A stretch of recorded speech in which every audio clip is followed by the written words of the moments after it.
though, ladies. And what does it mean? Well, whenever Ned Stark or anybody from House Stark would say winter is coming, they're not wrong.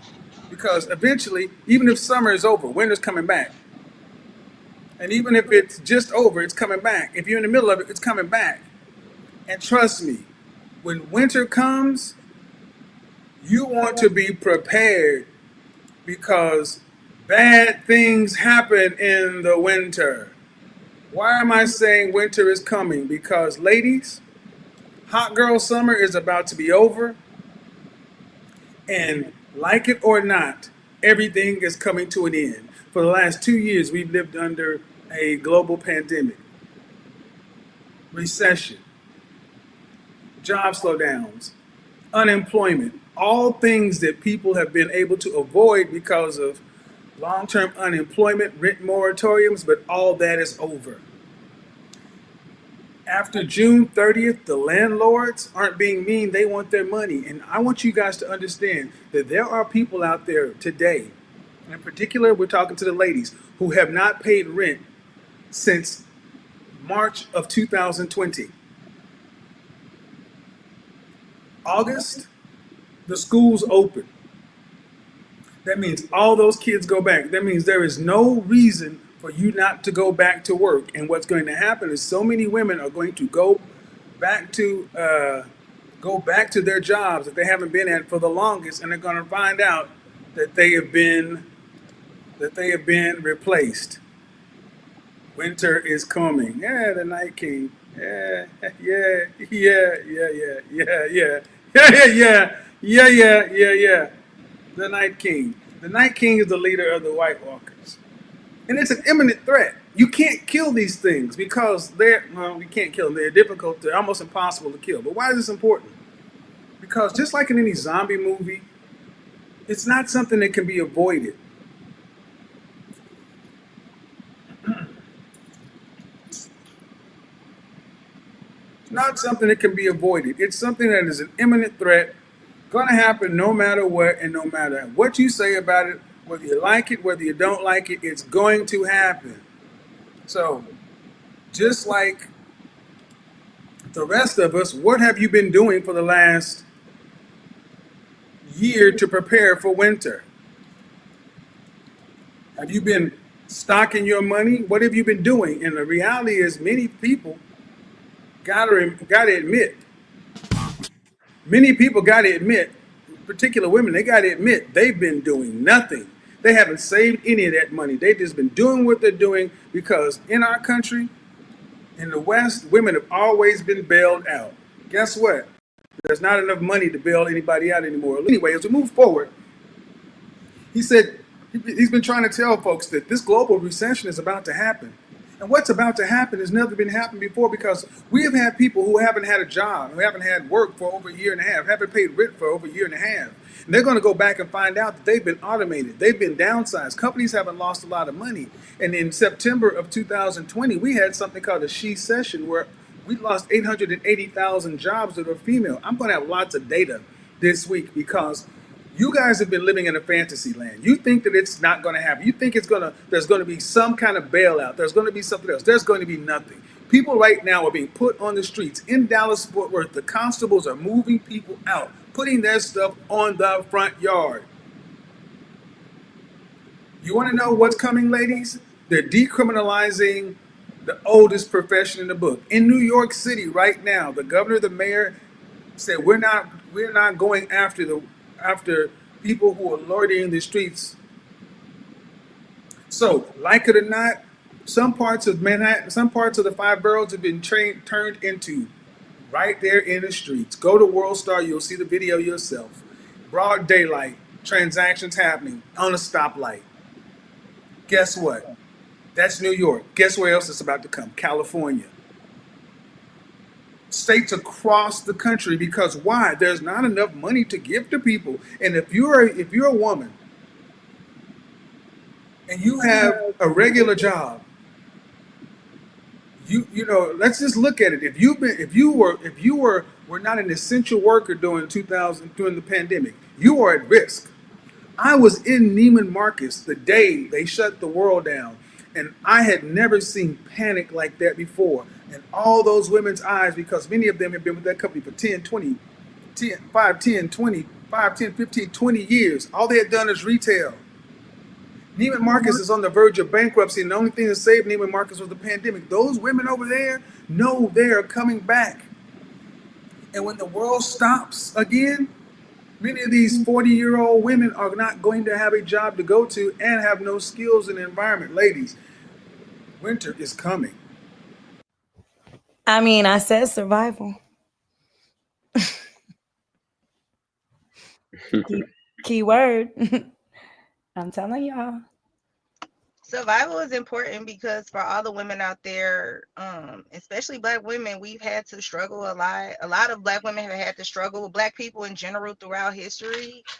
But I will say survival is key because the Black men are the ones dying the most and killing themselves the most. So it's all about how you handle these pressures, because it's one thing to go through something and struggle and then come from the bottom and make it from beyond that, come out of that and see the other side. But it's another thing to go struggle and then kill yourself because you couldn't handle the pressure. So survival is very important in this conversation because it does get like that. I think the warning of thinking long term is what I took away from that conversation. Because if you're still living on, come ups and materialism, you're not prepared for how this world is going to shift, and it's shifting dramatically. And like someone said, he forecasted the future. So I think this is a good time to really reflect on, like, are you building, how are you building, how is life going to look like for you when you're 40s, 50s, 60s? And if you're not thinking that long term, you're in trouble. Yeah,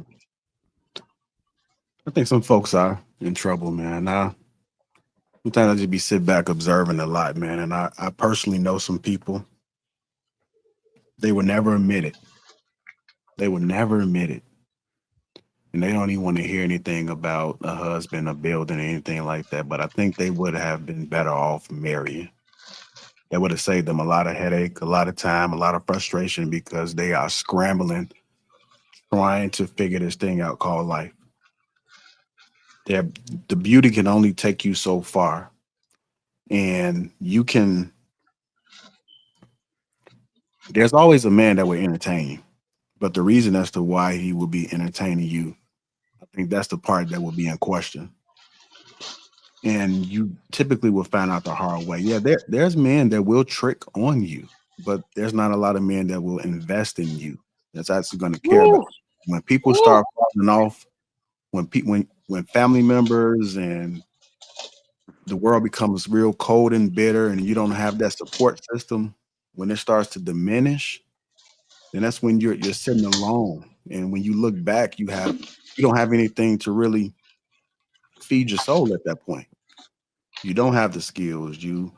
And again, this may not be for everyone, but I personally know people who are rethinking their decisions as far as what they should have done, but they still won't admit it because it takes a person to get uncomfortable to actually be able to have that level of accountability and give in. I mean, I've seen them like dissing themselves from social media because it's embarrassing. It's only so much time that you can really keep doing the same things over and over again, but they don't really amount to nothing because all this time you've been doing what you've been living your life as far as how others view you instead of like what you can actually put out there in the world and what you can actually see for yourself. But people living their lives. I've seen people get. I've seen men. There's somebody I know that got remarried. He got remarried quick, but the woman was the one that left him. He was a perfectly good man, from what I know, outside looking in and the stories that I hear. He was a good man, but I think the social media, um, maybe some of the attention that she was getting, I think that she thought it was better options. But when you go out there and you really explore, sometimes it's best to stay home. I mean, I know men personally too. You know, men. Sometimes you go out there and you dance, and it's crazy out there in the dating market, man. Sometimes you got to really start understanding like what's really important, and sometimes people don't find these things out until it's much later.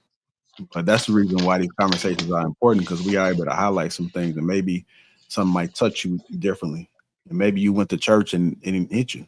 Maybe you was daydreaming or falling asleep. So hopefully some spoke to you in this message right now, because it's real out here. I don't know anybody that wants to be alone, both men and women. And one of the things I was hearing when you guys were speaking is that I don't hear too many men say that they single by choice.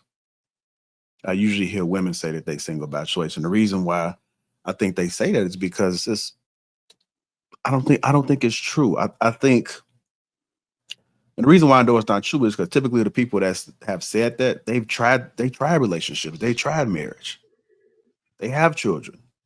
So if this is how you was born and this was how you looked at it from the beginning, then I can understand. But you tried it.